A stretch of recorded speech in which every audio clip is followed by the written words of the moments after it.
Most are afraid of unknown depths, skirting shores thinking world flat. I'm with the island girls in celebration of new religion. Nobody led me or said this way. I sailed alone on makeshift raft with wind as companion.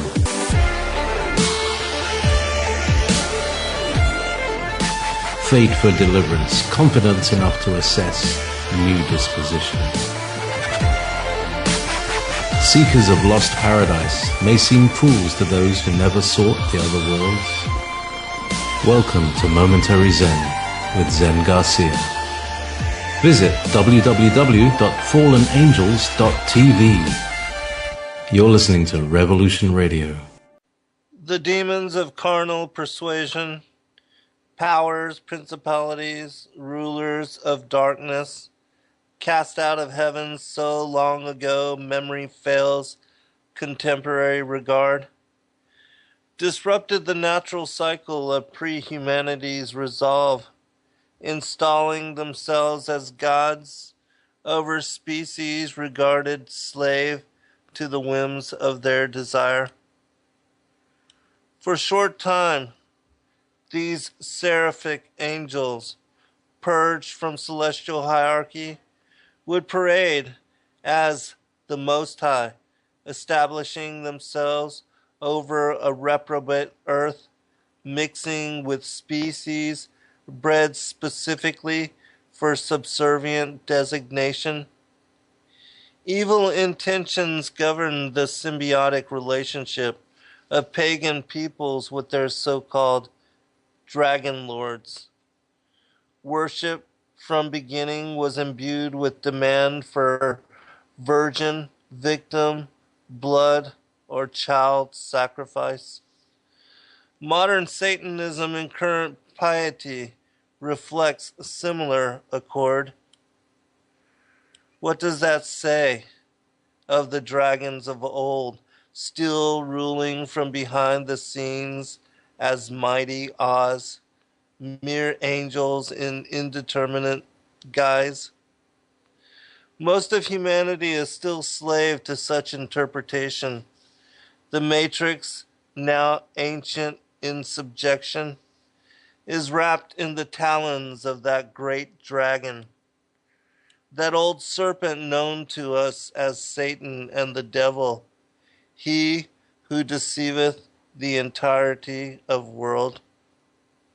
As disciples of Christ and truth, we must ask ourselves, are our modern ways of being gestures in life only guided, compelled by the illusion of freedom? Welcome, friends. I'm your host, Zen Garcia. This is Momentary Zen here on Studio B at Revolution Radio on freedomslips.com. And I thank you for taking the time to join me, all of you that are in the chat room. If you did say hello to me earlier, I apologize. I was working on the last touch-ups of this particular poem because it is relevant to the things that I'm going to be covering tonight and doing the second in series. Hello, Doc and Bella and Karen K and SG and Lucid and Monkey and Nighthawk and Tremhar and Hal and Kuron. Mad Painter is on Studio A tonight. Gathica and all the rest of you that are in the chat room and not on the immediate scroll. But tonight I'm going to be doing a second in the series on the Emerald Tablets of Thoth, and also the focus on the prior times, Atlantis, and the ancient mysteries, of which I'll go ahead and post this into the chat room. And I'm going to share some information tonight, in particular called the Scroll of Thotis, which is an interesting part of the Kolbrin Bible. Oh my goodness. Somehow it ended up going back to mute. So, anyways, I hope that y'all were able to hear the majority of what I was saying, and I'm glad that I was able to catch that quickly. But anyway, so I'm going to be covering second in series tonight on the Emerald Tablets of Thoth, the Atlantis and the prior times, and that I'm going to be reading from this one portion of the Emerald Tablets. Quran is asking me what's the name of the show. The name of the show is Momentary Zen. You can find it under Zen Garcia. I'm all the way down at the very bottom of the list as far as the archives, and it will be available probably 5-10 minutes after the show, so you can look for it then. And hello, Matthew, and so as I had made mention, I don't know if you heard this part, but I'm also going to reference a particular scroll. I believe it's like chapter 35 of the Kolbrin Bible. It's called the Scroll of Thotis, and in my opinion, it absolutely relates exactly with what I believe it's Emerald Tablet 4 that we'll be beginning with. And once I relate that particular portion of this particular tablet, then I will go into the Scroll of Thotis. And the poem that I open the show with is also connected to what we will be covering this evening. And I know that this is an absolutely interesting topic because out of all the videos that I've made available on my YouTube channel under Endeavor Freedom, the ones that are connected to the Emerald Tablets garnered the most interest and also the most response. I want to also let everybody know that YouTube has changed the way that that you can review commentary. For some reason, you are having to sign up with Google Plus in order to see the commentary and then reply to it. But for some reason, it is not working. And so if you have been leaving a lot of commentary, which I know that a lot of you have, because I get 30 to 80 comments every day, and since they've made this change, I've not been able to keep up with them.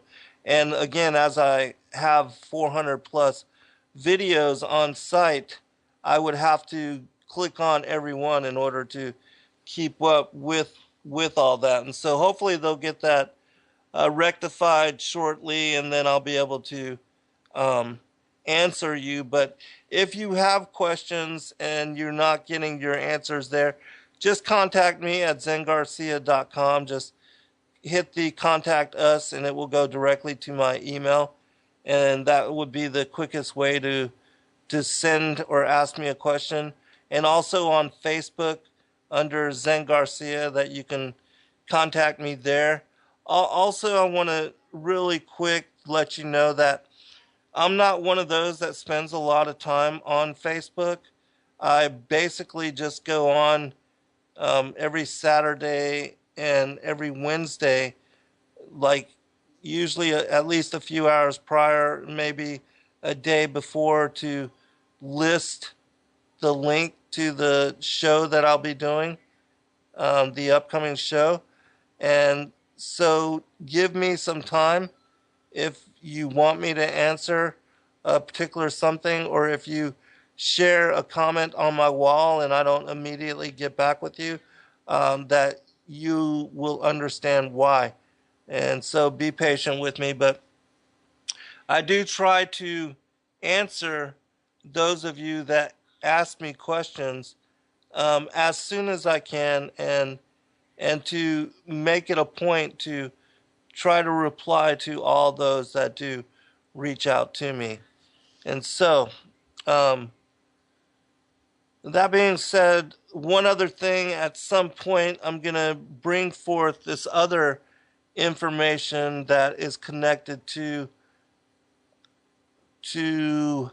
the destruction of Atlantis, and also the scatter of the Atlanteans, and how they went to the four corners of the world, different to different peoples, cultures, and civilizations, and how they had a hand in assisting those pre-Adamic people, and that one of the reasons why Atlantis was destroyed and the Atlanteans as people were dispersed is because of the division that was taking place during the time of Atlantis.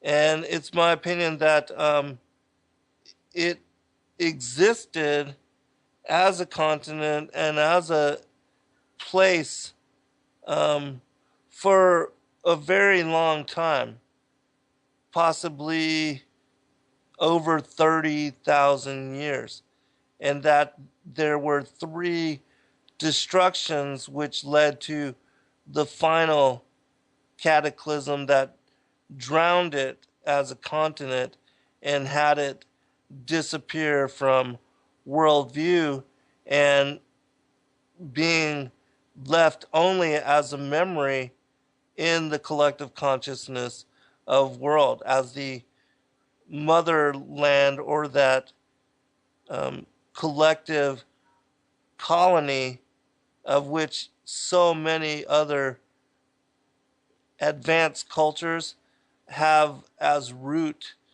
and owe their progress to. And so, and that will be also covered in some of what we're going to be talking about tonight. And then in a further show, another show, I'll recite and reference this other wisdom text that I'm talking about now, that talks about the destruction of Waga, which is the name of Pan Atlantis, also called Muror, Muror, of which the James Churchward, he and his brother, they did a number of, wrote a number of books in connection with the continent of Mu, the people of Mu, as well as the symbols of Mu, Mu, and that he cites in his work that this particular culture, this ancient civilization long ago, having disappeared and been destroyed, much like what we're talking about with the drowning of Atlantis, that it's basically the same thing. And what Plato in Critias and Timaeus recites as having disappeared a very long time ago. And so I'm going to go ahead and go into the text, because I want to be able to cover as much as possible. And then in the next portion, in the second 30-minute segment, I'll share the information from the Scroll of Thotis. All right. Let me find my place here, and then we'll get into it. Okay, I'm going to read just a couple paragraphs before where we had left off in the last show, just to set up the premise for what we're going to be going into this evening. It says this.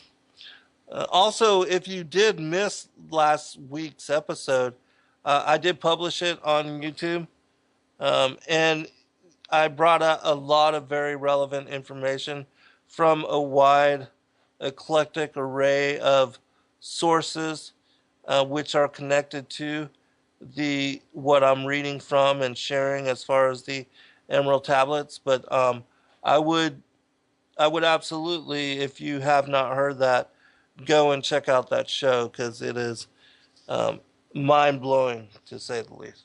All right. Divided the kingdoms he into sections. 10 were they, ruled by children of men. Upon another he built a temple, built but not by the children of men. Out of the ether called he its substance, molded and formed by the power of Yatalan. Into the forms he built with his mind.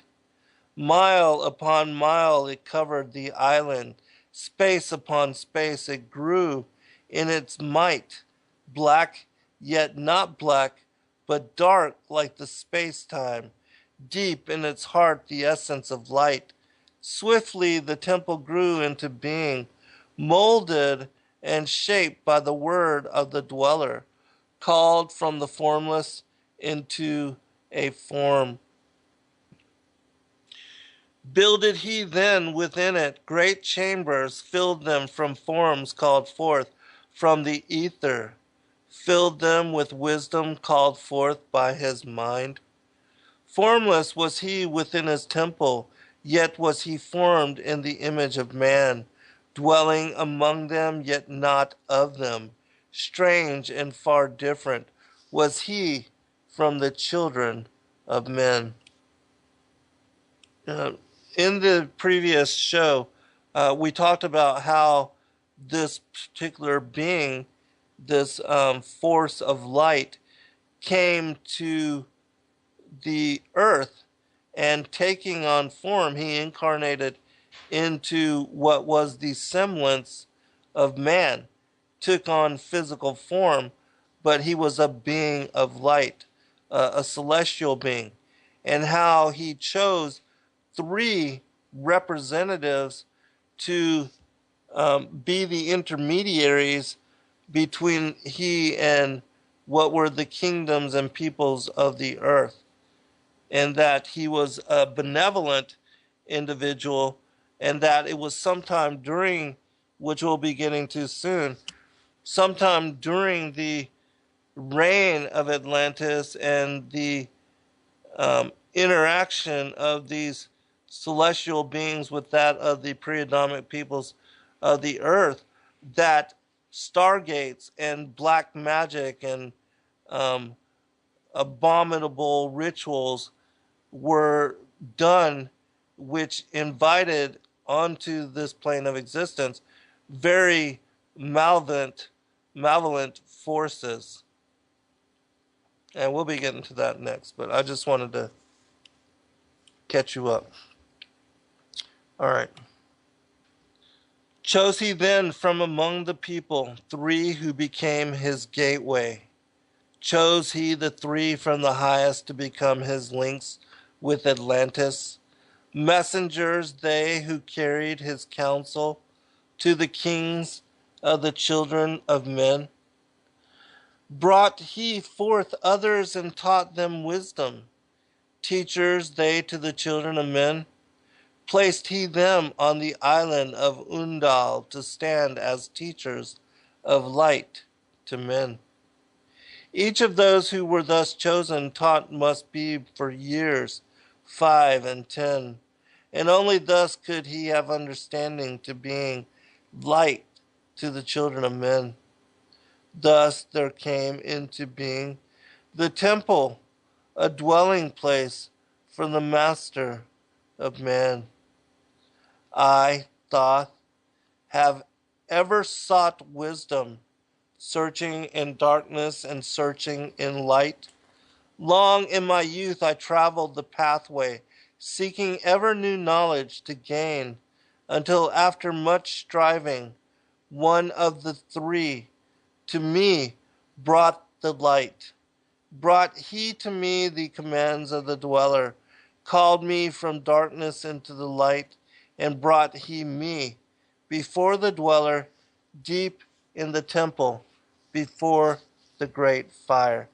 And so Thoth is talking about how he was chosen to be one of these three intermediaries, uh, whom he calls the dweller, and that he was then taught the higher wisdom and like the ability to astral project and to travel in his spirit. All right, I'm going to skip just a little bit more. Followed I then the path to the star plains, followed I then the pathway to light. Deep into earth's heart I followed the pathway, learning the secrets below as above, learning the pathway to the halls of Amente, learning the law that balances the world to earth's hidden chambers, pierced I by my wisdom, deep through the earth's crust, into the pathway, hidden for ages from the children of men, unveiled before me ever more wisdom until I reached a new knowledge, found that all is part of an all, great and yet greater than all that we know. Searched I infinity's heart through the ages, deep and yet deeper, more mysteries I found. I know that those of you that have really sought for, like, have done vision quests or done sweat lodges and had really profound experiences during meditation or prayer, that oftentimes when you come to a place of knowing, and when I say knowing, it's like you, and for those that understand this, that have experienced what I've experienced, it's almost like you're downloaded with information. You tap into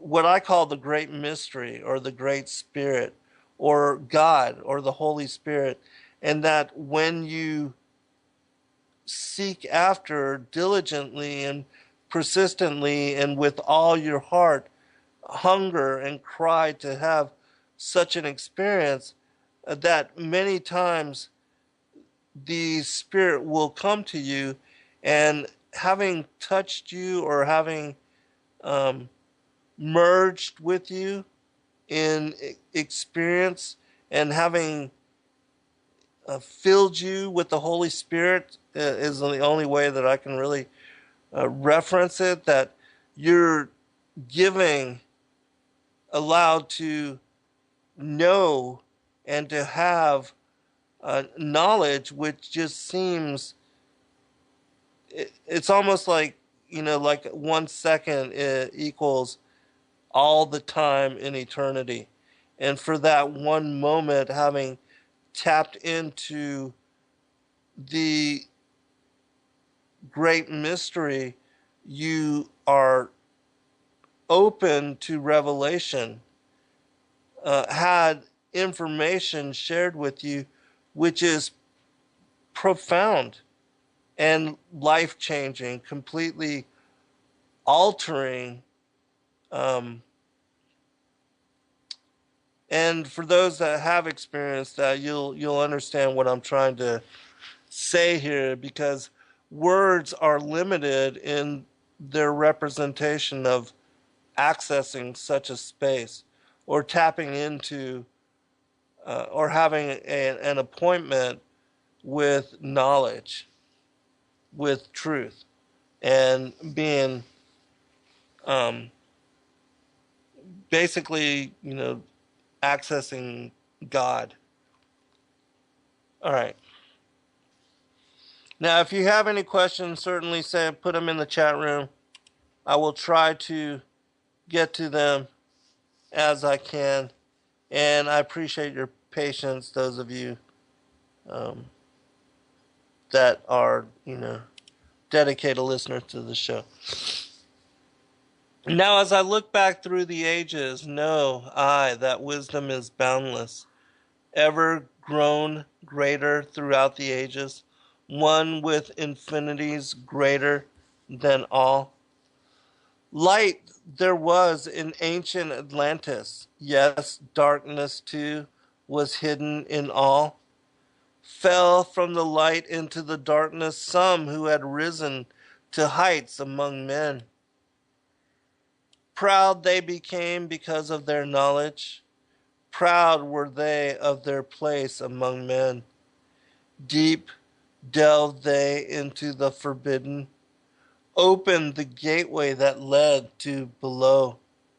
Sought they to gain ever more knowledge, but seeking to bring it up from below. He who descends below must have balance, else he is bound by lack of our light.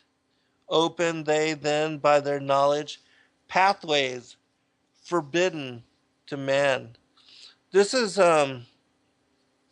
similar to those that play with Ouija boards um, or go on vision quests or meditate without being grounded in the light, without having any kind of a spiritual background, and that they open doorways that they don't know exactly what they're doing. And we'll be right back. All right, I'm reading from Emerald Tablet number 5. And so after I read this, I'm going to share one other commentary, and then we'll go into that other, the Kolbrin aspect that alludes to the same kind of thing. All right, we were talking about light there was in ancient Atlantis, yes, darkness too was hidden in all. Fell from the light into the darkness some who had risen to heights among men. Proud they became because of their knowledge. Proud were they of their place among men. Deep delved they into the forbidden, opened the gateway that led to below, and sought they to gain ever more knowledge, but seeking to bring it up from below. He who descends below must have balance, else he is bound by lack of our light. Open they then by their knowledge pathways forbidden to man. But in his temple, all seeing the dweller lay in his agwanti, whatever that is, which through Atlantis his soul roamed free. Saw he the Atlanteans by their magic opening the gateway that would bring to earth a great woe. Fast fled his soul then back to his body. Up he arose from his aguante. Called he then the three mighty messengers and gave the commands that shattered the world. So basically, he saw that the Atlanteans were getting involved in things that they shouldn't have, and were opening up portals, stargates, to entities that they should not have invited on into this particular world, this plane of existence. And so he's about to prepare Thoth and the other three to send them abroad so that they could not only escape the cataclysm of Atlantis being destroyed, but also to take the knowledge of Atlantis to other peoples and to other places, to seed again the what would be the greatness or those aspects of light, which was the good side of Atlantis with other people and other beings. So let me continue reading this first. Deep beneath earth's crust to the halls of Amente swiftly descended the dweller. Called he them on the powers of the seven lords wielded, changed the earth's balance, and down sank Atlantis beneath the dark waves. Shattered the gateway that had been opened, shattered the doorway that led down below. All of the islands were shattered except Unal, and part of the island of the sons of the dweller. Preserved he them to be the teachers, lights on the path for those to come after, lights for the lesser children of man. Even Edgar Casey speaks about these power stones, these huge crystals that the Atlanteans had used and had harnessed in order to affect, which we know that quartz crystals amplify um, frequency, and that they are used in television sets as transmitters and receivers, as well as radios, and that they are able to harness, capture, and to amplify energy, frequency, wavelengths, and that there's absolutely something to all of that. Um, and so even Casey talked about this, and many have speculated that the Atlanteans, as as these angels, that there was a division amongst them. Some were of the sons of light or the sons of the law, and the others were the sons of Belial or the children of darkness, and that this division is what caused the rift and the schism, which eventually led to the cataclysm, which was the destruction of Atlantis, and that this occurred sometime after 13,000, or near 13,000 BC. Called he then, I, Thoth, before him, gave me commands for all I should do, saying, take thou, O Thoth, all of your wisdom, take all of your records, take all of your magic, and go thou forth preserving the records until in time light grows among men. Light shalt thou be all through the ages, hidden yet found by enlightened men. Over all earth give we ye power, free thou to give or take it away. Gather thou now the sons of Atlantis, and take them and flee to the people of the rock caves. Fly to the land of the children of Chem. Then gathered I the sons of Atlantis into the spaceship. I brought all my records, brought the records of sunken Atlantis. Gathered I all of my powers, instruments, many of mighty magic. Up then we rose on wings of the morning. High we arose above the temple, leaving behind the three and dweller. Deep in the halls beneath the temple, down beneath the waves sank the great temple, closing the pathway to the lords of the cycles. Yet ever to him who has knowing open shall be the path to Amente. Fast fled we then on the wings of the morning, fled to the land of the children of Chem. There by my power I conquered and ruled them, raised I to light the children of Chem. Deep beneath the rocks I buried my spaceship, waiting the time when man might be free. Over the spaceship erected a marker in the form of a lion, yet like unto men. There beneath the image rests yet my spaceship, forth to be brought when need shall arise. Know ye, O man, that far in the future invaders shall come from out of the deep. Then awake ye who have wisdom, bring forth my ship and conquer with ease. Deep beneath the image lies my secret. Search and find in the pyramid I built. Each to the other is the keystone, each the gateway that leads into life. Follow the key I leave behind me. Seek, and the doorway to life shall be thine. Seek thou in my pyramid deep in the passage that ends in a wall. Use thou the key of the seven, and open to thee the pathway will fall. Now unto thee I have given my wisdom. Now unto thee I have given my way. Follow the pathway, solve thou my secrets, and unto thee I have shown the way. All right, a couple very interesting parts as far as this particular tablet, Emerald Tablet number 5.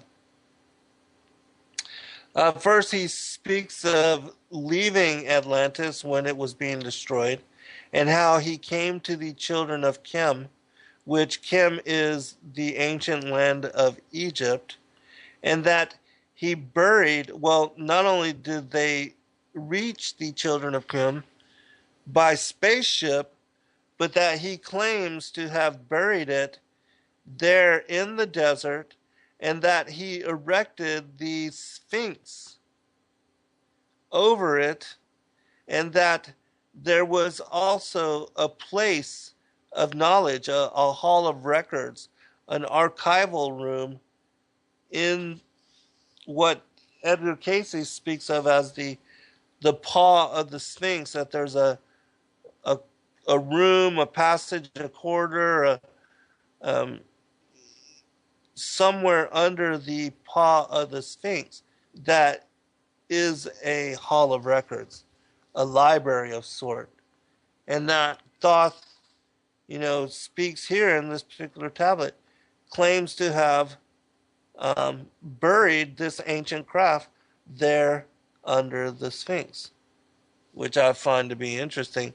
And also what Casey speaks of in relation to this Hall of Records, which I'm going to read real quickly just a little bit about some of the things, the topics, and some of the issues that Casey brought forth in his many readings where he alluded to Atlantis, just to set up the next portion of what we're going to be going into.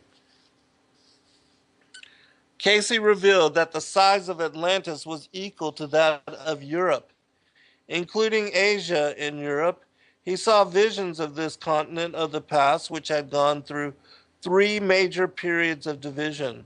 The first 2 occurred around 15,000 BC, when the mainland was divided into islands, and the 3 main islands of Atlantis Casey named were Poseida, Og, and Arion, which is interesting.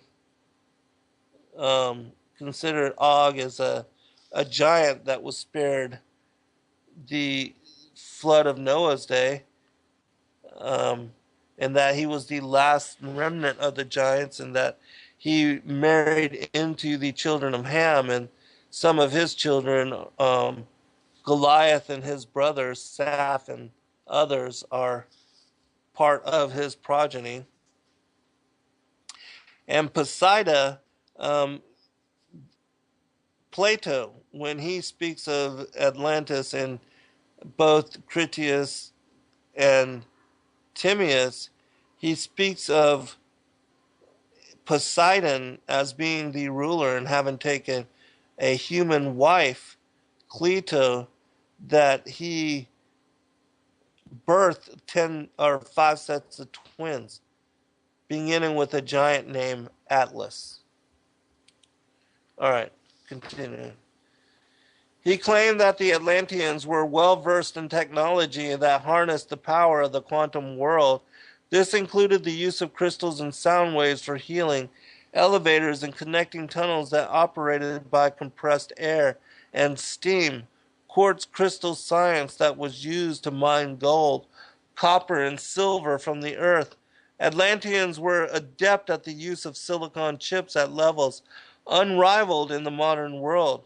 The crystal skull, for example, was cut with such infinite precision that no known modern tool could have replicated the job.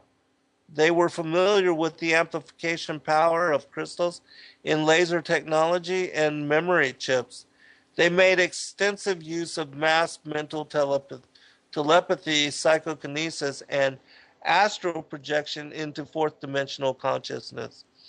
Edgar Casey said the people of Atlantis had constructed giant laser-like crystals for power plants, and that these were responsible for the second destruction of the land.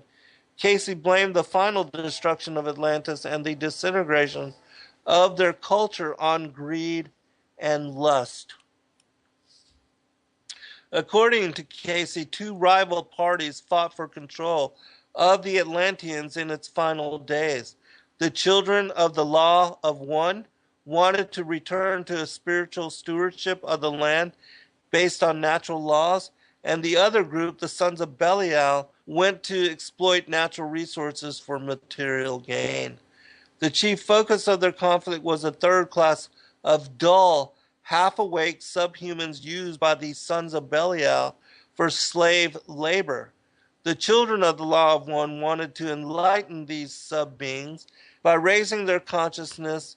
The sons of Belial wanted to keep them in ignorance and exploit them for their own gain. Remember, in the Sumerian text, it speaks about how they wanted to create a servant class and that they manipulated and did genetic experimentation on the pre-Adamic creature that was already here, and that they basically used these beings for menial labor. All of this I document in detail in my sixth book, Sons of God, Who We Are and Why We Are Here. But before the legendary land disappeared under the waves, Casey revealed that there was an exodus of many Atlanteans into ancient Egypt. He attributed the biblical great flood of Noah to be a result of the sinking of the last huge remnants of Atlantis. He also revealed that the many Atlanteans that managed to escape in hopes to preserve a record of their civilization created two separate archives with all their history and accomplishments so that it could be preserved for posterity. One of these archives was revealed to be buried under one of the Sphinx's paws. Recently, there have been some new geological research done in that area since we have obtained new technology, and during one of the Discovery Channel specials, they confirmed that in fact it is possible to see that there is a room under the left paw of the Sphinx, but the Egyptian Directorate of Antiquities does not allow excavation in that area for any reason. All right, now I want to go into this other particular text, the Scroll of Thotis, which is absolutely connected to all of this that we're talking about. And it's not very long. I should be able to cover it in probably the next segment. And so I'm going to go ahead and start, and then we'll pick it up when we return from the first hour break. Let me go ahead and get to that. All right. And I probably shouldn't read the whole thing, but as I said, it doesn't take that long, so I'll read what I can real quick. These writings are dedicated to the great God who is eternal. May they live forever among things that survive to serve man. May they be an enlightening lesson and a warning to those who follow. For now, a dark night of ignorance and fear overshadows the land. Your servant bows to your will, O great God, who is benevolent towards those who serve with purity of intent. We who remain loyal glorify you not with mere words, for the time of hypocrisy has passed, but in our inmost thoughts and in our deeds we remember you as the sun rises to your glory in the morning, and as in the evening it sets into your peace. Teach us that there is joy in being your servants. Keep us under your protecting wing. Great Spirit, who made the Nile to flow, the great water which never wearies or ceases. It's in 4 parts, so I have to magnify it. when I get to it. Ceases from its journeying, its movement is as everlasting as the wind. May the stream of my life be filled to overflowing with the waters of righteousness. Loose the shackles of wickedness which hold me captive, and let not the string of my lute be broken while I play, and let not my labors be ended before their fulfillment. Though men hail me for a greater thing than any that has been done before, it will not be by my memorial. Time will eat away my name, but let many mornings dawn on my waking that I may complete the task entrusted to me. Remove the fears that lurk about me in the solitude. Cut off the bonds of affliction that bind me down, and let my spirit roam free. We who remain loyal, know your laws and the great law which is as firm as the hills of immortality. In the days to come, great songs will be sung unto you, even as they were sung in the days of old. The priest can no longer be held in restraint by emotive, and dark days threaten us. It is a time of foreboding, yet there is peace throughout Kahemu, which is interesting to me because it's spelled Kahemu, but if you take out the A and the U, it spells the land of Kem, which is exactly what we were talking about with the Atlantean, the Emerald Tablets. The state of men in high places is such that the beauty of truth has to be concealed from them lest they profane even her purity. Under the shelter of her mantle, even those strengthened by the visions seen in the eternal chambers are liable to lapse into many wickednesses. They would say in their hearts, being one who is purified, I am safe. I can cleave the dark waters of evil as a seabird does the ocean and rise, all wickedness falling away from me as water falls from the back of the soaring bird. Thus it is today, and was even in the days long gone. For such things are written in the old manner on a scroll found at Hanu. The first land on earth. We'll be right back. This is the part where it gets really interesting.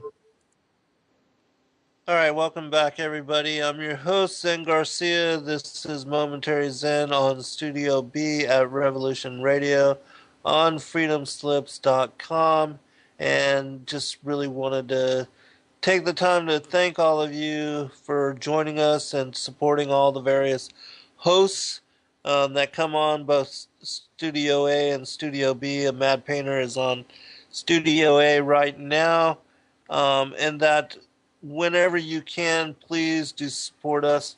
Not just with, all of your very interesting, inquisitive dialogue, your very knowledgeable and introspective questions, but for those of you that can, please do support us financially, monetarily, with all the various aspects and different ways that you can.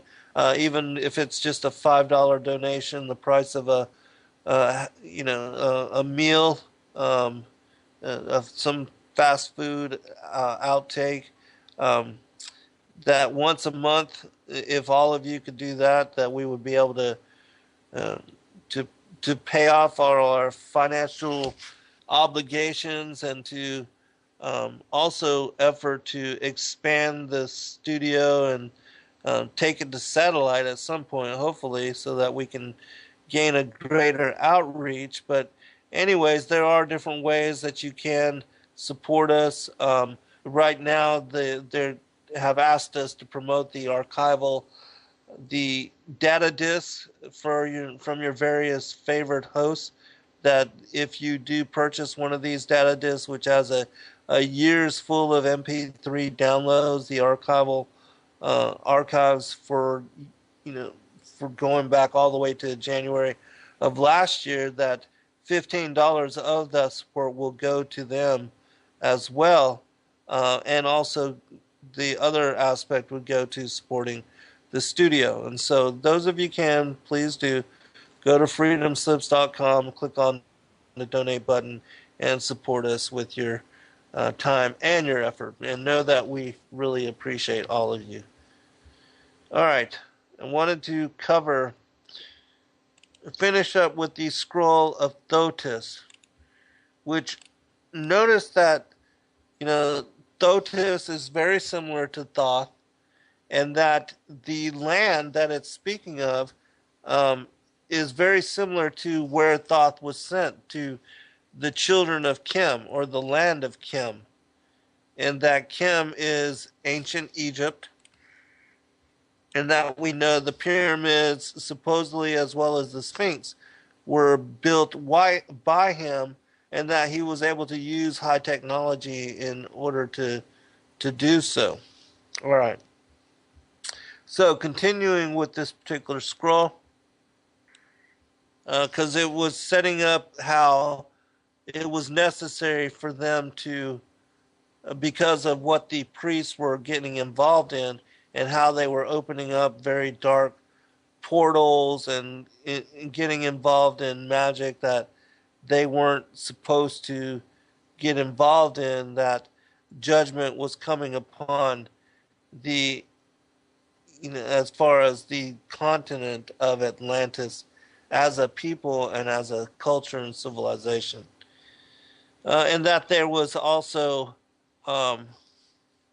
controversy over the pre-Adamic beings that were there, and that the sons of Belial wanted to utilize them as slave labor, and that the sons of the law wanted to elevate them in consciousness and teach them about things, rather than just, things and wisdom and knowledge, rather than just treat them as subservient beings. All right, continuing, it says this. The first land on earth wherein men dwelt was not Kahemu, which again is the land of Chem, Kahemu. It was the land out beyond the salt waters. To this land came the immortal spirit in the form of a radiant one from heaven, who had left his more enlightened place to dwell among beasts in the lower kingdom of sorrow. In some mysterious way he became incarnated as man. How, we know not, but he founded the race of man. It is not as recorded in tales told for the ignorant.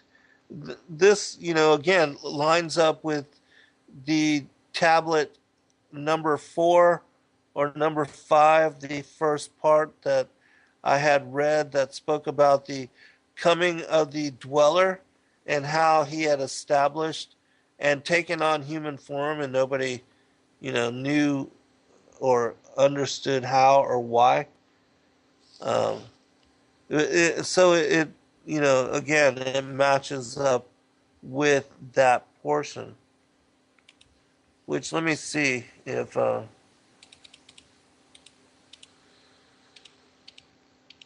have where it says that really quick. Know ye, O man, that Horleth the master was never one with the children of men. Far in the past time, when Atlantis first grew as a power, appeared there one with the key of wisdom, showing the way of light to all. Let me read this again. Showed he to all men the path of attainment, way of light that flows among men, mastering darkness, leading the man's soul upward to heights that were one with the light. Divided the kingdom he into sections 10 were there, ruled by the children of men. Upon another built he a temple, built but not by the children of men. All right, so this is, that particular person.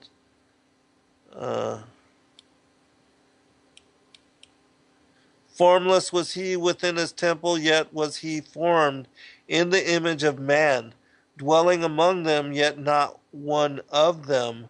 Strange and far different was he from the children of men. Okay, so you understand what I'm talking about in that particular part. All right, going back to the Scroll of Thotis. None knows in truth the old motherland or where it was. There are tales, but they disagree. The nine bows say it was southward. The learned priests are not united in thought. Some say that it was towards the west where the sun now sets. Others say towards the east where the sun rises. Southward are great mountains and forests, monsters and men covered with hair. Here winds are formed within the earth and issue forth from a black cavern. It is a place of chaos where water, soil, and air are not separate. The old motherland could not have been there. To the left hand, there is a great wilderness, the land of Amua. The old motherland could not have given birth to such as these. To the right hand is the wide plain of man-eaters, which stretches out to the far reaches of old Kem or Kahemu. This was barren even in the olden times.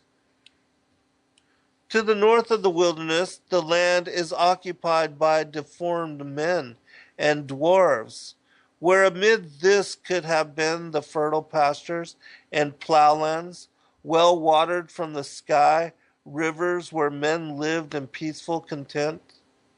The old motherland was never there, nor, as some say, in the waters beyond, which boil at the extremity. Beyond the wide river there once was a land gracious with all riches needful to men, crowned by many walled Meru, but it was not the land of our birth. Northward is the home of the cool breeze, but beyond the lands which skirt the salt water are the one-eyed peoples, and the giants with white hair and eyes. Here the rocks and stones are of the whitest marble, and the trees bear white fruit. Then in the whiteness the eyes of men are blinded as their youth, for even the grass grows white. Before this is the land of Hosugia, a place unproductive and barren, where fruit never appears on the trees, and crops will not ripen. How could the old motherland lie in this direction? Isn't that interesting how this particular text mentions the one-eyed peoples like the Cyclops and the giants with white hair and eyes, and also a land of dwarfs and deformed men? I mean, it's a very interesting text. All right, continuing. In the old books, it is said that the old motherland was ruled by the Queen of Light, who was supreme above all. The temple tales tell that the lesser gods came to dwell among mortals when the mistress of brightness ruled in Kelatu, that they were sheltered in temples and priests were appointed to minister unto them. It is said that places of instruction were set up within the temples, but few men were taught the inner knowledge. It was rightly held that it would be a danger to those without wisdom, and it had to be safeguarded. Is this not the tale told in the book of beginnings? It is said that Kalathi lay within the borders of Kahemu or Kem, but could it not have been the lands of similar sounding name outward from the Platas beyond God's land? How interesting is that? Where it speaks about the mistress of brightness who ruled. That would be like the Queen of Heaven, or Astarte, the Queen of Light. All right, there's one, should be, I believe, just one other portion. to this text. Is it not said of both that they were engulfed in fire and water? In the book of Beginnings, it is said that the generations passed and a vast amount of knowledge and wisdom was accumulated and preserved in purity. It was the heritage of the light of truth, and walk wisely with it. Nevertheless, then as now, false priesthoods flourished. They pandered to the carnal desires of the undeveloped and exploited the weaknesses of the ignorant. Their iniquity built up a vast weight of evil in the netherworld, which projected itself into the material of earth, so that the powers which upheld it became unstable. This caused all the southern part of the old land to sink down into heaving waters. The disaster was brought about through the ascendance of evil. Rites which awakened the dead were rife among the carnal-minded and ignorant, while those who remained steadfast on the harder road of spiritual development had fixed their eyes on the light ahead, ignoring the pitfalls at their feet. It was then, even as now, will men ever learn. This was the aspect of the disaster as written in the book of Beginnings. There were openings in the land from which evil vapors poured forth as a mist. Descending upon the people like a mantle, it spread out and covered the whole face of the land. The tongues of the people were stopped, and they became dumb with fear. The ground trembled beneath them, and great tongues of flame shot up. The whole land heaved and rocked like an ocean wave. As it rose and fell, groaned and shook, the fires which strove beneath burst forth to be met with shafts of lightning striking down from heaven. A thick black cloud of smoke filled the land, and men were smothered in dust. As the setting sun rested on the horizon, it could be but dimly seen beneath the cloud as a fiery red ball.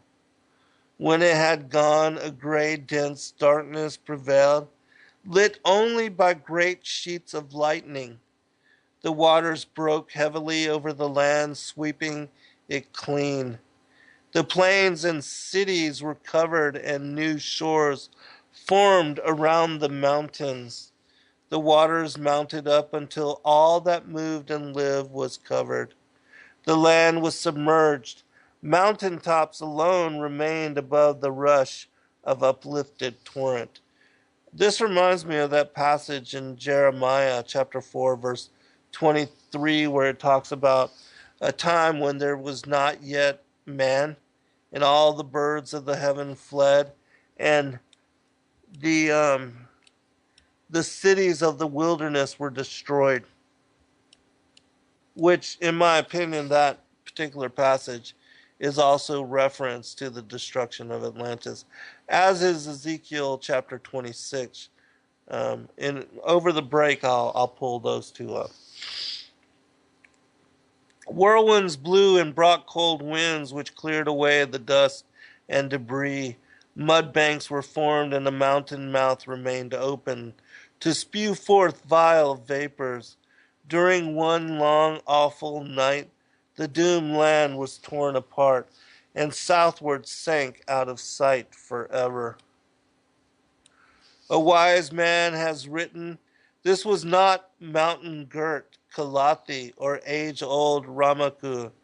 This was the land out in the green waters where the sun sets beyond Keftu, near the lands of the Henbua. It is then said they came through the marshes and across the wild mountains, beyond the barren place of stone, into a new land called Anketa. Here grew the great life tree known even in the days of our fathers. This is a tree of strange aspect, like unto no other. Though in the days of our fathers it was barren and enclosed in flames, now we know that the life tree grew in Talius, which is towards the lands of Don, by Pontus. Therefore could not the old motherland have been found hereabouts. Not all was inundated. It is said men came out of the devastation. Behind them the land sank and the earth shook.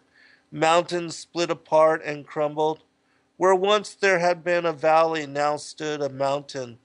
The air was filled with smoke, and hot rocks were hurled down from out of the sky. Men choked in brimstone. Great winds howled like 1,000 unearthly wild dogs. They left all behind them and came across the wild places to the land of refuge. Was not Kahemu once known to some men as the land of refuge? Therefore, the whereabouts of the old motherland is not unknown. It is said that when men came from the old land, the everlasting stars rested where earth meets heaven, but none knows how many lifetimes have passed since then. Thus, it is not impossible to discover where the old motherland lay. Therefore, there is hope, and men need not despair, for the secret may be rediscovered. When once again these sacred things rest in the old land from whence they came, the days of disturbance will cease, and once again men will live in peace. Men go forth to seek the road. All is not lost to us yet. Now the Great Spirit, house of the hidden place, stands in Kaamu. It is built to last forever. And it stands up strongly towards heaven, high above the heads of men. It is covered with white stones. The white stone of Rectum was cut for it, and above it is topped with copper. It is not the copper of men, but the copper of God. Within it lies the womb of rebirth, used by the twice-born of the enlightened ones. Men enter into its portals to die and come out restored to life, reborn as gods. Beside it stands the temple of the radiant ones, many pillared and walled about. Here is the great portal of entry into life, and above it, on a great stone, these words may be seen. From the children of God to the children of men, behold, we found you in bondage to mortal bodies, and bestowed upon you the gift of everlasting life. My brothers, these are days of distress, and no man knows the outcome of the strife that rends the land. For long generations this was a land of peace, a land of blessed with bounty, but now men have wrought evil upon it. They who have gone to save it may not complete their journey back, and naught shall have been achieved. Therefore I say unto you, prepare to depart hence. Even as it is written, let the things that are more valuable than life be brought to safety. Above life and land is God. He is above life and land. All right, we'll pick up with the final segment. That was the Scroll of Thotis, which is chapter 31 of the Kolbrin Bible. And it's speaking about the book of beginnings and talks about the old motherland, which we know as the land of Mu or Atlantis, and the dispersion and how judgment was brought upon the land because of the priest involvement in darkness and opening up stargates and portals, which allowed abomination and very dark energies and entities to enter into this plane of existence. And for such, the entire land and the culture was judged and made a distant memory. And so I'll pick up with those two quotes that I had made mention of. And I hope that you guys are enjoying this, you're certainly welcome to call in if you'd like to make a commentary on any of what I've been covering. The call-in number is 301 421 4053, and I'll take calls when we come back for final segment should you wish to share or to just make commentary on all this that I covered. All right, we should be at break at any time, and then I'm gonna continue reading on because we're about to get to the really good parts as far as the Emerald Tablets of Thoth. I'll probably focus, maybe do 2 more shows on this, and also share other aspects of wisdom teachings which are associated to it. Be right back for final segment. All right, welcome back for a final segment. I had mentioned 2 particular passages which, in my opinion, are connected to. These are biblical texts. Jeremiah chapter 4, verse 23, where it says, I beheld the earth, and lo, it was without form and void, and the heavens, and they had no light. I beheld the mountains, and lo, they trembled, and all the hills moved lightly. I beheld, and lo, there was no man, and all the birds of the heaven were fled. I beheld, and lo, the fruitful place was a wilderness, and all the cities thereof were broken down at the presence of the Lord, and by his fierce anger. For thus hath the Lord said, the whole land shall be desolate, yet will I not make a full end. So talking about, again, a time when there was yet no man, and yet the cities of the wilderness were broken down. And then, let me see, this particular Ezekiel chapter 26, where it's speaking about the judgment against the city Tyrus, and it's mentioned that a judgment had gone forth against a seafaring city and a people that were great in primordial times and antediluvian times. And so I'll read that. From Ezekiel chapter 26, I'll begin with verse 15. It says, Thus saith the Lord God to Tyrus, shall not the isles shake at the sound of thy fall? When the wounded cry, when the slaughter is made in the midst of thee? Then all the princes of the sea shall come down from their houses, and lay away their robes, and put on their broidered garments. They shall clothe themselves with trembling, they shall sit upon the ground, and shall tremble at every moment, and be astonished at thee. And they shall take up a lamentation for thee, and say to thee, How art thou destroyed that wast inhabited of seafaring men? The renowned city which was strong in the sea, she and her inhabitants, which caused their terror to be on all that haunt it. Now shall the isles tremble in the day of thy fall. Yea, the isles that are in the sea shall be troubled at thy departure.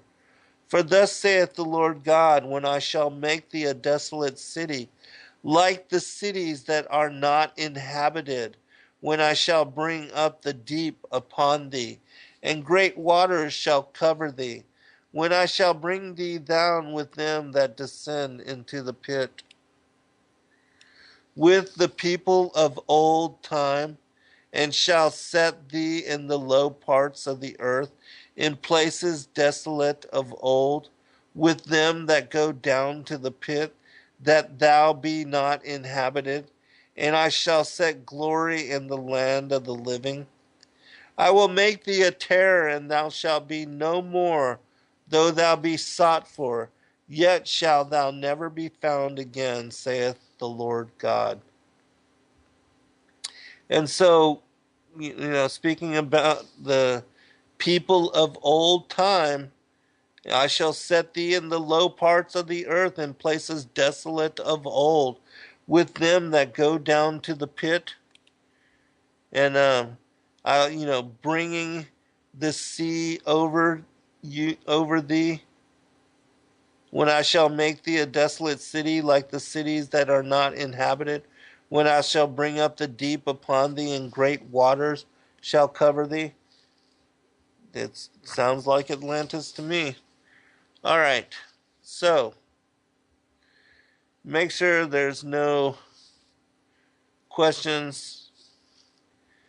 And if there's anything that I missed, if in the scroll, all of you are always welcome to call, brother. We always appreciate your commentary and your sharing.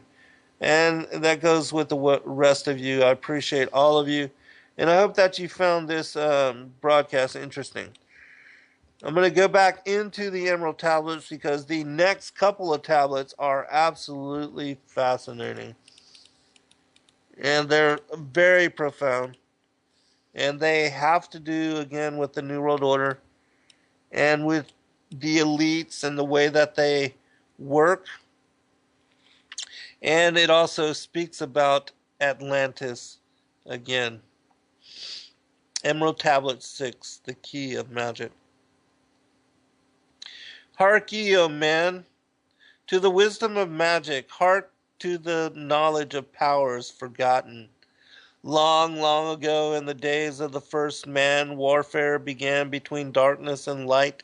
Men then, as now, were filled with both darkness and light, and while in some darkness held sway, in others light filled the soul. Age old is this warfare, the eternal struggle between darkness and light. Fiercely is it fought all through the ages, using strange powers hidden to man. Adepts have there been, filled with the blackness, struggling always against the light. But others there are who, filled with brightness, have ever conquered the darkness of night. Wherever ye may be in all ages and planes, surely ye shall know of the battle with night. Long ages ago, the sons of the morning, descending, found the world filled with night.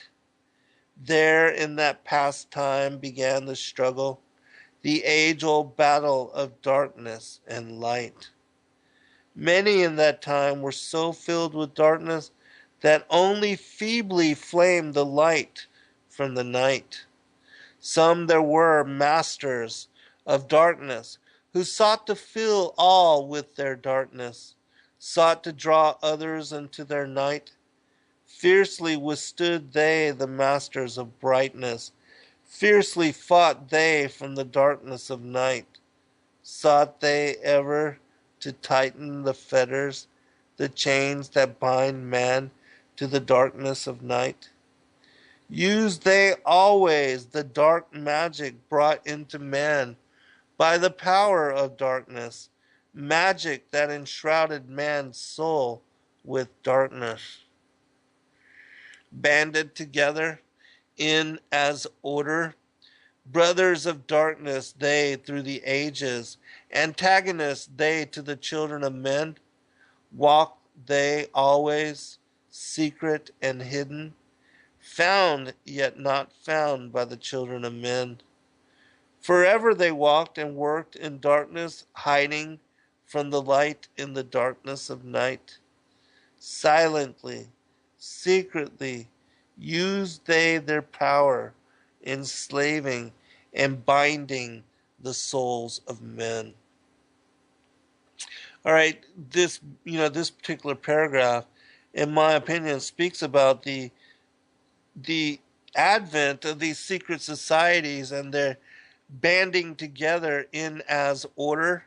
These secret societies, these fraternities, these eternal brotherhoods, where the Freemasonic groups, where they gather together and secretly at the highest levels, they worship openly Lucifer, the basically the father, um, through the lines of Cain.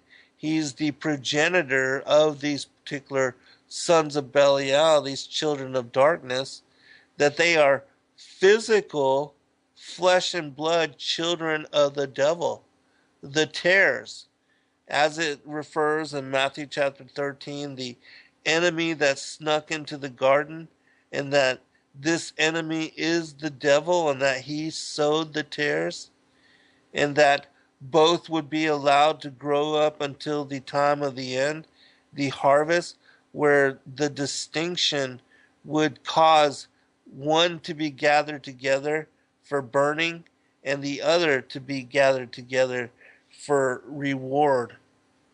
The children of promise and the children of perdition. And this is the war in heaven, the separation of darkness and light, the fight against the Most High God and Son, Yeshua, and Lucifer, and the 1/3 of the angels of the Most High that are parading as gods right now, as what I had referred to in the opening poem for this particular show. And so it's all tied together. All right, continuing. Unseen they come and unseen they go. Man in his ignorance calls them from below. Dark is the way the dark brothers travel, dark with the darkness not of the night. Man in his ignorance calls them from low. It's the rituals. Just like what the Illuminati do with their particular rituals, the ceremonies, their offering of children and victim and blood. And they give themselves over to the host of these fallen angels, these rebel angels. They allow themselves to be possessed, and that many of them are openly controlled by these dragon-like seraphim entities, which in tablet number 8 we'll get to particular detail about that as well. Traveling over earth, they walk through man's dreams. Power have they gained from the darkness around them, to call other dwellers from out of their plane in ways that are dark and unseen by man. Into man's mind space reach the dark brothers. Around it they close the veil of their night. There, through its lifetime, that soul dwells in bondage, bound by the fetters of the veil of the night. Mighty are they in the forbidden knowledge, forbidden because it is one with the night. Hark ye, O man, and list to my warning. Be ye free from the bondage of night. Surrender not your soul to the brothers of darkness. Keep thy face ever turned towards the light. Know ye not, O man, that your sorrow only has come through the veil of the night? Man, heed my warning. Strive ever upward. Turn your soul towards the light. For well know they that those who have traveled far towards the sun on their pathway of light have great and yet greater power to bind with darkness the children of light. List ye, O man, to he who comes to you, but weigh in the balance if his words be of light. For many there are who walk in dark brightness, and yet are not the children of light. Easy it is to follow their pathway, easy to follow the path that they lead. But yes, O man, heed ye my warning. Light comes only to him who strives. Hard is the pathway that leads to wisdom. Hard is the pathway that leads to the light. Many shall ye find the stones in your pathway, many the mountains to climb towards the light. Yet know ye, O man, to him that overcometh, free will he will be of the pathway of light. Follow ye not the dark, brothers, ever? Always be ye a child of the light. For know ye, O man, in the end light must conquer, and darkness and night be banished from the light. So, you know how so many, where it says, there are who walk in dark brightness, and they may look like they are of the light, but they are more of the darkness. How so very true. All right, continuing. We got a little bit of time. We should be able to make it through this. Listen, O man, and heed ye this wisdom, even as darkness, so is the light. When darkness is banished and all veils are rendered, out there shall flash from the darkness the light. Even as exist among men the dark brothers, so there exist the brothers of light. Antagonists, they are the brothers of darkness, seeking to free men from the night.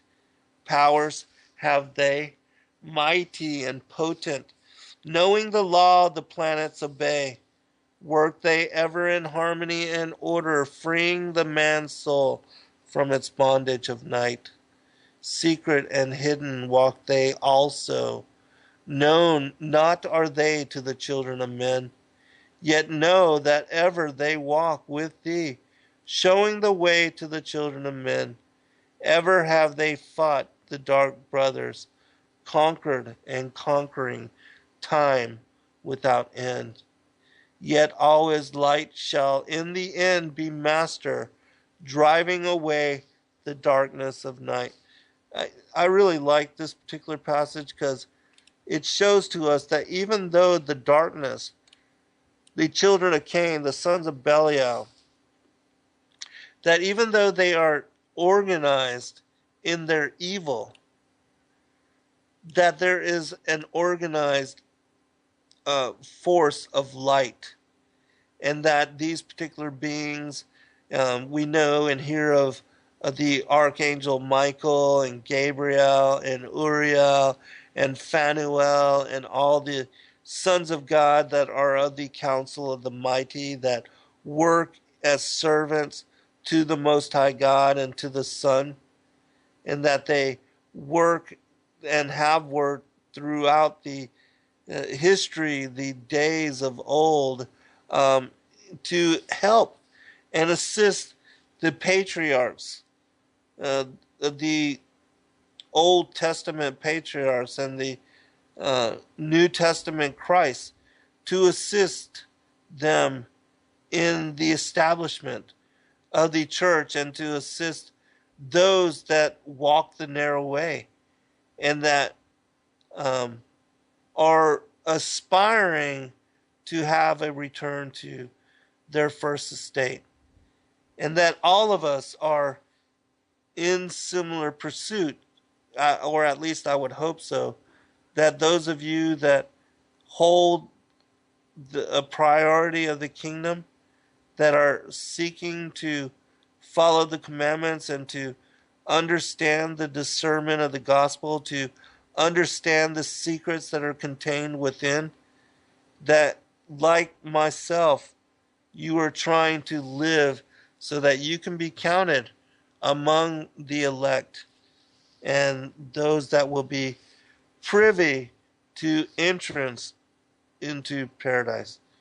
All right, continuing. Amen. Know ye this knowing, always besides thee walk the children of light. Masters they of the sun power, ever unseen. Yet the guardians of men, open to all is their pathway. Open to he who will walk in the light. Free are they of dark amente. Free of the halls where life reigns supreme. Sons are they and lords of the morning. Children of light to shine among men. Like man are they, and yet are unlike. Never divided were they in the past. One have they been in oneness eternal throughout all space, since the beginning of time. Up did they come in oneness with the All One. Up from the first space formed and unformed. Given to man have they secrets that shall guard and protect him from all harm. He who would travel the path of a master, free must he be from the bondage of night. Conquer must he the formless and shapeless. Conquer must he the phantom of fear. Knowing must he gain of all the secrets, travel the pathways that lead through the darkness. Yet ever before him keep the light of his goal. Obstacles great shall he meet in the pathway, yet press on to the light of the sun. Hear ye, O man, the sun is the symbol of the light that shines at the end of thy road. Now to thee give I the secrets, how to meet the dark power, meet and conquer the fear from the night. And only by knowing can ye conquer, only by knowing can ye have light. I think we're going to have to pick up when we get back.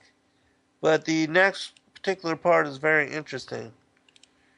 And then we'll go into the last portion of what I want to cover. Emerald Tablet 8 is very jam-packed, full of information. But in the meantime, I will pray for all of you. I thank you for joining me, and I hope that you are blessed in your seeking, and that the Most High God leads you in truth and guides you in discernment and helps you to understand the secrets of the Gospels, what Christ spoke of as, speak I to them in parables, for they seeing see not, hearing hear not, and neither do they understand. And also, I will utter secrets that have been kept secret since the foundation of the world. So, anyways, I hope that you are all blessed, and that we'll pick this up next week. Also, I'll be soon having some guests to cover some of the most interesting and esoteric aspects of what we are dealing with as world. And if there's anything that you would want me to cover, you can certainly contact me at zengarcia.com and ask me to do a show on it. Or if there's a particular guest you would like me to invite that you would like to hear, certainly do that as well. God bless all. Good night. As mighty Oz, mere angels in indeterminate guise. Most of humanity is still slave to such interpretation. The matrix, now ancient in subjection, is wrapped in the talons of that great dragon, that old serpent known to us as Satan and the devil, he who deceiveth the entirety of world. As disciples of Christ and truth, we must ask ourselves, are our modern ways of being gestures in life only guided, compelled by the illusion of freedom? Welcome, friends. I'm your host, Zen Garcia. This is Momentary Zen here on Studio B at Revolution Radio on freedomslips.com.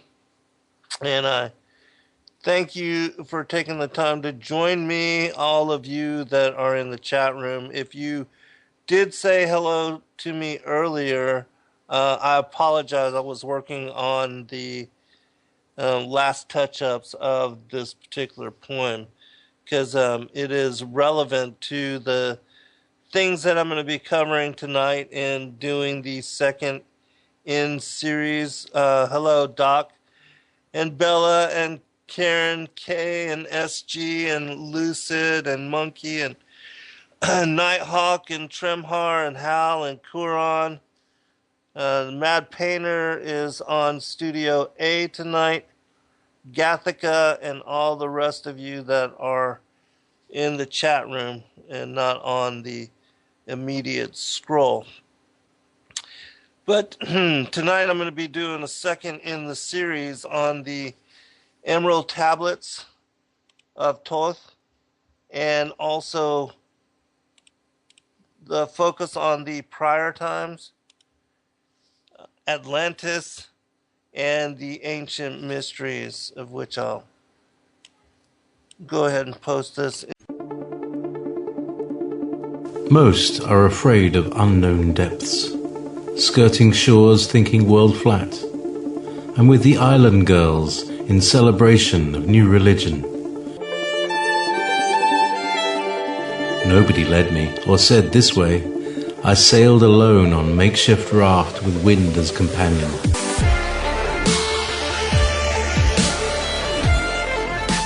Fate for deliverance, confidence enough to assess new disposition. Seekers of lost paradise may seem fools to those who never sought the other worlds.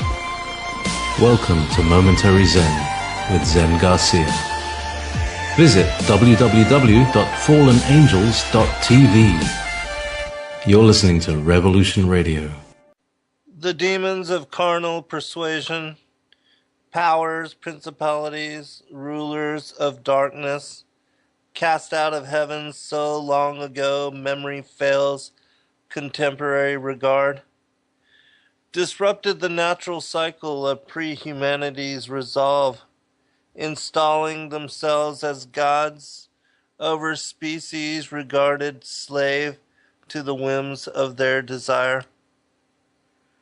For a short time, these seraphic angels, purged from celestial hierarchy, would parade as the Most High, establishing themselves over a reprobate earth, mixing with species bred specifically for subservient designation.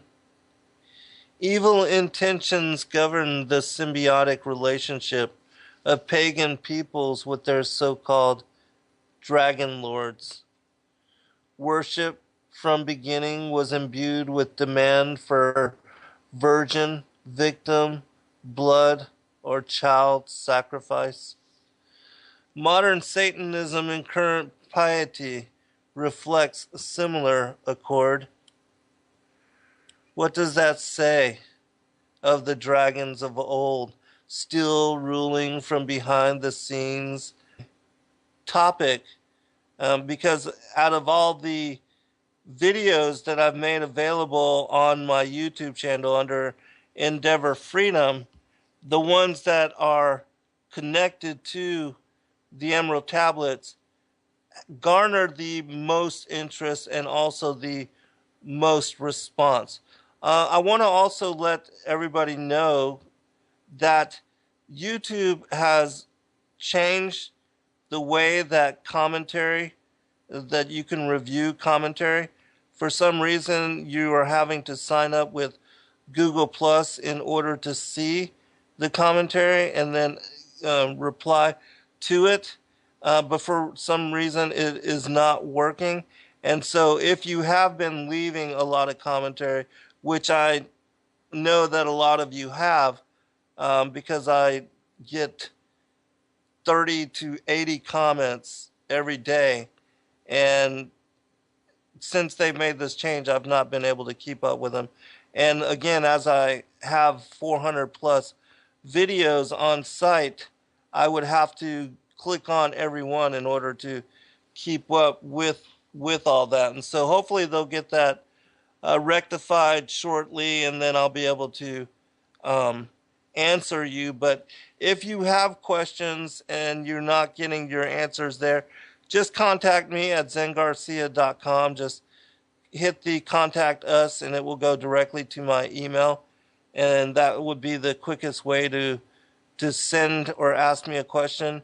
And also on Facebook under Zen Garcia, that you can contact me there. Also, I want to really quick let you know that I'm not one of those that spends a lot of time on Facebook. I basically just go on every Saturday and every Wednesday, like usually at least a few hours prior, maybe a day before, to list the link to the show that I'll be doing, the upcoming show. And so give me some time if you want me to answer a particular something, or if you share a comment on my wall and I don't immediately get back with you, that you will understand why.